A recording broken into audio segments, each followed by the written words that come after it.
ഈ വീഡിയോ എടുത്തിട്ട് ഇതിന് വോയിസ് ഓവർ കൊടുക്കാൻ 2-3 തവണ നോക്കി. അപ്പോഴൊന്നും സൗണ്ട് പ്രോപ്പറായിട്ട് വന്നിട്ടുണ്ടായിരുന്നില്ല. അതുകൊണ്ടാണ് ഇന്ന് കുറച്ചെങ്കിലും സൗണ്ട് വന്നപ്പോൾ ഇതിന് വോയിസ് ഓവർ കൊടുക്കുന്നത് കേട്ടോ. ഇത് നമ്മളെ ശ്വേതേൻ്റെ ബേബി ഷവറാണ്. നല്ല അടിപൊളി പരിപാടിയായിരുന്നു. ദുബായിലുള്ള ടേസ്റ്റ് ഓഫ് റാവിസ് എന്ന് പറഞ്ഞുള്ള റെസ്റ്റോറൻറ്റിൽ നിന്നായിരുന്നു പരിപാടി ഉണ്ടായിരുന്നത്. എന്തായാലും പരിപാടിയെല്ലാം നല്ല കളറായിരുന്നു. ഫുഡ് ഒരു രക്ഷയുണ്ടായിരുന്നില്ല. അടിപൊളി ഫുഡായിരുന്നു. അവിടുത്തെ ചിക്കൻ ഫ്രൈ പറയാണ്ടിരിക്കാൻ പറ്റില്ല. അടിപൊളിയായിരുന്നു. എനിക്കൊന്ന് പെർ ഹെഡ് അവിടെ ബൊഫേക്ക് 45 dirhams ആണെന്ന് തോന്നുന്നു.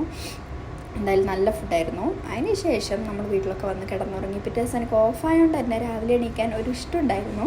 അങ്ങനെ രാവിലെ അന്ന് പിന്നെ ഏട്ടന് ഡ്യൂട്ടി ഉണ്ടായിരുന്നു. പിന്നെ ഞാനും കുഞ്ഞിപ്പെണ്ണും ഒരേ നേരത്തെ എണീറ്റു.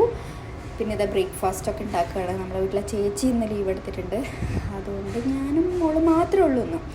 അങ്ങനെ കുഞ്ഞിപ്പെണ്ണ് നല്ല സഹകരണത്തിലായിരുന്നു രാവിലെ തന്നെ. നല്ല മൂടൊക്കെ ആയതുകൊണ്ട് അടുക്കളയിൽ ഇങ്ങനെ പിടിച്ചിരുത്തി. എപ്പോഴും ഞാൻ നല്ല മൂഡിലൊന്നും ആയിരിക്കില്ല കേട്ടോ. നല്ല മൂഡ് ഉണ്ടാകുമ്പോൾ നല്ല മോളായിട്ട് ഇങ്ങനെ എല്ലാം എൻ്റെ കൂടെ ചെയ്യും.